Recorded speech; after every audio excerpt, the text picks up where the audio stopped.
again. I greet you with the Muslim greeting of Assalamu alaikum wa rahmatullahi ta'ala barakatuh. May the peace and blessings of Almighty God be upon you. In my story, God put me through the buffet of monotheistic religion.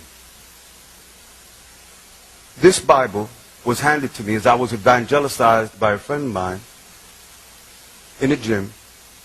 At that time, I was a personal trainer. I had very nasty attitude. I weighed 240, 250 pounds with a 30, 31-inch waist. I had a nasty attitude. I lived in the Bronx, New York, growing up in a very strong and hard place where you had to be hard in order to get over.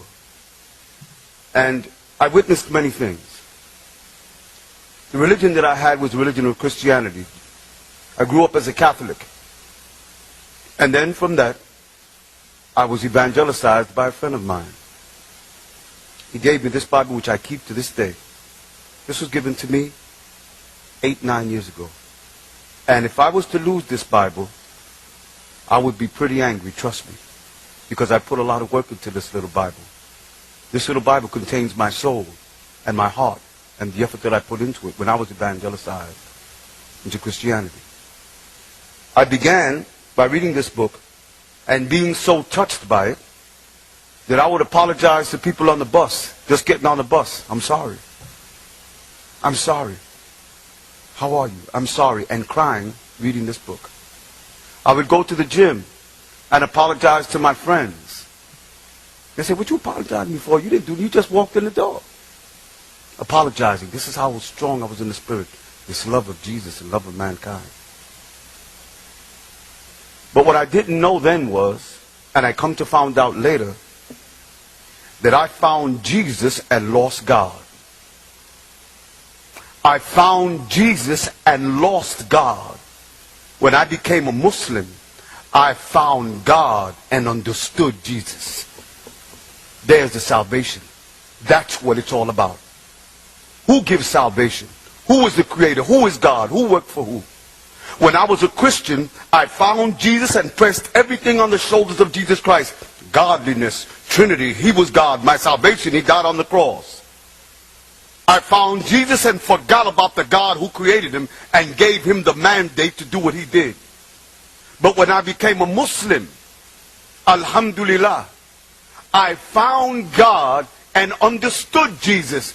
It put me in a position of absolute and total undisputable truth. That I now had a relationship with the God that Jesus, Moses, Abraham, Isaac, Ishmael, Lot, Jonah, Noah, and all the prophets had a relationship with that God. And they came and told me, and I came to Islam and understood that for me to find God, I had to do what the prophets of God came to tell us to do in a methodology and system that told us this is how you worship the God that created. And He sent us as prophets to tell you that this is how we do it. Not to worship a man.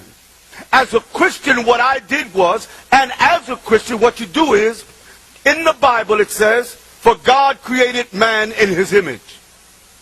But in Christianity, you made God in the image of men. You made God in the image of men.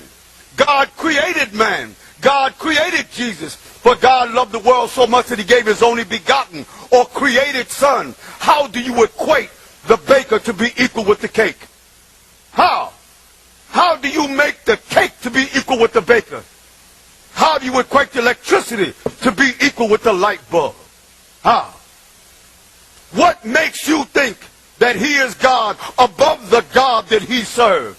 I, as a Muslim, when I found this truth, that it tells me that my God is open, and let me tell you something. My God understands all languages because He created language. He created men, and He is a creator. And as such, the weakness is not with the God that I serve, but the weakness is with His creation.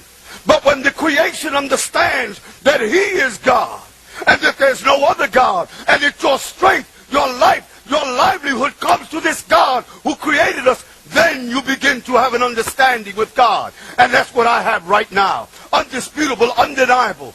You bring up points about Jesus being God and saving you, and all these other things, do you think that you have the truth? Do you? You cannot say nowhere, and I've had 2 debates now, nowhere where Jesus Christ says, I am the Lord thy God. Bow and worship me. Show me the prayer. Show me the prayer that's directed to Jesus as God. Show me the prayer. You see, in the Bible, if Jesus Christ is God, the forgiver of sin is he who created us. Look what Jesus said. Man, I'm worked up. And I'm not a preacher. But Jesus Christ said this. Our Father who art in heaven, hallowed be thy name. Thy kingdom come. Not my kingdom. Thy will be done. Not mine. On earth as it is in heaven. For you're the boss up there and down here. Give us this day our daily bread. For you are the provider. Al-Rasak, the provider. Imagine God eating. And 2 hours later, after you eat, don't you have to go to the bathroom? Can you imagine God doing this? Can you? The Quran says, do you not see that Jesus Christ and his mother Mary both have food to eat? Look how simple I make my signs. Why? Because when you eat, the process of digestion takes place. God is in a state of righteousness and purity. God does not excrete. For God is provider, not consumer. So I had a relationship with God when I looked at my life and what it was. When I looked at my family as Catholics, when I looked at the Protestants, where in New York City, where I looked at the Catholics and the evangelicals, where on Christmas Eve, police officers set up roadblocks to catch drunk Christians celebrating the birth of Jesus, I had a catharsis. How are you going to say you worship God, the birthday of God, and get drunk while doing it? How? What happened was that my Christianity is a Christianity, and I be square and truthful with you, that is made destroyed and made to destroy people of color on the face of the earth. I'm giving it to you now the way it is. Exactly the way it is. And now they celebrated Arrokondan Gandule Pernil, Budweiser and Bacardi, and music and the opening of presents, celebrating and getting drunk, celebrating the birthday of God. Celebrating the birthday of God. Celebrating the birthday of God. You see what I'm trying to say? Look at the loss. You forgot God. Because in your heart, when I was a Christian, I looked to lay on the crutch of dependency and weakness of faith on a man, rather than that man who had laid his dependency on God. I sought to put it on him. And I was lost. And then after 3 weeks, I was going to kill a Muslim. I'll tell you the truth. In the Bronx, New York, after coming out of the gym. After coming out of the gym, I saw a Muslim, skinny, from Bangladesh, looked like he missed many meals. And all the food he ate went to his beard, because his beard was... And I said, look at this. After what you did yesterday, having the gall to walk around in that state, and to me was a banner of arrogance, that after those people died, you would walk around. I wanted to throw him in front of a bus on Riverdale Avenue in the Bronx. When I walked toward this man to do it, because I was nasty, I couldn't move. Consequently, I became Muslim. I found God. I found what Jesus Christ tried to say. And in finding God, the one who created Jesus and sent Jesus on his mission, I have come home. I have now become a person who follows in the teachings of the beloved prophets of God who God had sent. These men didn't come to teach us how to play basketball or to play football or how to write a good book. They came with a specific purpose from God to teach every single one of us. You see, the prophets were a mercy from God. They were a mercy. Why? Because these prophets gave us the methodology and the system by which we're to worship God. You see, men can do anything and create any kind of religion and any kind of methodology for worship. But you see, men are not prophets. God sent these men for a reason. As a Muslim, I'm a follower of the teachings of the prophets. about this thing of Mecca, that he says about Mecca. Ali, he's a great guy. But I get the feeling that with all Ali's scholarship in Islam, he really had no understanding. And I guess that's why he left. You see, when you face Mecca and why you face, he doesn't know that Jesus Christ said to the woman of Canaan, he said, woman, you know not what you worship, but we know who we worship. Now look, we. He didn't say, woman, you know not what you worship, but my disciples know what they worship. They know what they worship. He knows what they worship. We know what we worship. Does God worship God? Therefore I say unto you, that you will neither worship at this mountain, Zion, nor in Jerusalem. He's talking about the changing of the Qibla. Now when you talk about, this is Jesus Christ supposedly, in your Bible.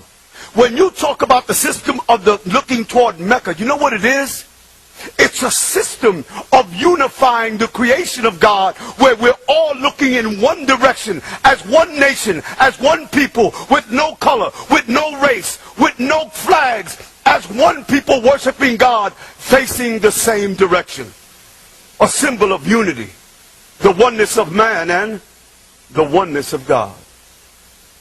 This is why we face toward Mecca. It was called orientation in the days of Jesus Christ. The orientation was toward Jerusalem. Why do you not ask, why did God then not understand then why man had to face Jerusalem? Why? In the Bible, again in the book of Zephaniah, chapter 3, verse 9, God speaks that he will speak to his people in a new language. Zephaniah 3:9. And they shall call God by a common name. Muslims from every country on the face of the earth. And I'm Puerto Rican. ¿Tú sabes lo que te estoy diciendo? Yo soy boricua de pura cepa. I say the word Allah. He said the word Allah. The German who becomes a Muslim says Allah. The Swede who becomes a Muslim says Allah.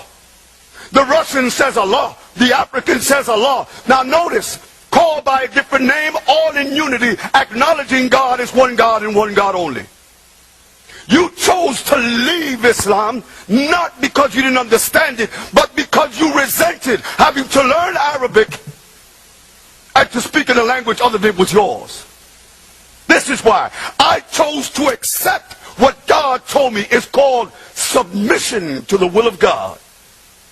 Moses submitted himself. Did he question God? Abraham, when Abraham was asked to kill his own son, did Abraham say, oh, God, yeah, that's my only son, man. He's handsome too. I'm not going to do it. When, where, how? And he chose to kill his son in submission to the will of God. Did he ask what language, what face, what other? Did he ask? No. He was a Muslim in submission to the will of God. If you do not want to submit to God from your heart, then be what you are. But if you love God and want to submit to God, and what God tells you to do, you do. As a Muslim says, we hear and we obey. Then become a Muslim. If your commitment to God is strong, if you're willing to make a commitment from the heart, from the body, and to accept and to put down your ego, and that you are greater than all and greater than everybody and better than some, but you're not better than God, then if your commitment is strong, become a Muslim. Now the other points that he raised, I didn't write most of them because the unity of mankind and all these things again. I became a Muslim. My life is changed, taken from the Bronx, a Bronx boy with a GED. I have a general equivalency diploma, which means, I wrote a letter and passed a little test and I got a diploma. I don't have the scholarship that he has. I don't have the scholarship that David Wood has. I don't have the scholarship that Ed Delcourt has. I don't have the scholarship and learning of none of those men. I am this small looking up at giants. But what makes me a giant is my faith in God. And these three men, with the little knowledge that I have, could not destroy me. Not me, but could not destroy the truth of God. I am nothing compared to them. No diploma. But what I have is a love for God that when I think about him, I cry. And that God that I see God. How many times have I told you out there that when I leave and look at California, how beautiful it is, I see God in those beautiful mountains. I see God in your beautiful trees. I see God in my daughter. I see God in my wife. I see God in the air that I breathe. I see God in his miracle all around me when I look in the mirror, that he created me, he made me, and he sustains my life. The Quran says, why do you search for miracles when God is all over you? Why do you want to be a turtle that wants to fly doing 1,000 miles an hour? And why do you require that of God when he makes himself preeminent in your life every single day just for the fact that you're breathing? Did you ever think about it? Did you ever think about it? And this is Islam. And that changed my life. From where I was, nasty, drugs, doing everything I did. I lived in the 70s, and they said the old saying about the 70s, if you remember the 70s, you didn't live them. And trust me, I lived the 70s, I can't remember what happened. But look where I am now, from the Bronx, New York to California, with a GED, preaching and talking about God, from the lowest of his servants down in this beautiful house here, talking to you about a religion that is the most misunderstood religion on the face of the earth, and the little mandate that I believe I had is to shed truth on it. I found God. I found God. I'll say it again. When I was a Christian, I found Jesus and lost God, while Jesus was trying to tell me to find God. When I became a Muslim, I found God and understood Jesus. I think that is the greatest of things, because Jesus spoke of the worship and understanding of this God who created and who is so merciful and loving. The Quran, every single surah of the Quran starts with what? Bismillahir Rahmanir Rahim. In the name of God, the beneficent and the merciful. What didn't you understand about that? When every single surah, what you came for, why you left, wasn't a question of lack of faith, but a question of ethnicity and repulsion against it because of what you found. And I found that with Riza Safa, another person who makes the same claim. Why? I'm Arab. I'm from Iran. Why did I have to? I'm Puerto Rican. Okay? And I submit to the will of God. God understood languages because he created languages. God says in the Holy Quran, do you not see that I have created man into different tribes and nations and colors, not that you may hate each other, but that you may learn and love from each other and love each other. Holy Quran. Please do not blame your inconsistency and your lack of wanting to submit and looking for every reason to leave so that you could have an easy way out. So that you could have an easy way out. The greatest of all the prophets of God, all the prophets were tested. Every single one. Muhammad ibn Abdullah said, none of you will be tested like me. Jesus was tested. Moses was tested. Abraham was tested. Isaac was tested. Noah was tested. Jonah was tested. And we will be tested. What? In your faith that it should be toward the one God and the one God only. We say, La ilaha illallah, Muhammad Rasulullah. I invite you to establish God in your life as one God and one God only. The way that Moses, Abraham, Isaac, and Ishmael and the prophets of God did. I pray directly to God in Spanish, English, and whatever other language I want to, because in dua, I can speak to Allah in the language that I know. And this is another thing, in the language that I know. And my God, because he is God, he hears. My God hears. How can you say that God doesn't understand the languages that he created? How? Where does that come from? From an inner prejudice within yourself that makes you rebel, that makes you believe that your culture was subservient and that you had to learn another language. That's where that comes from. Riza Safa suffers from the same thing. From the same thing. I submit to the will of God, and I learned the Quran in Arabic. May God bless you and keep you safe. I hope my loud voice hasn't hurt many of your ears. Thank you.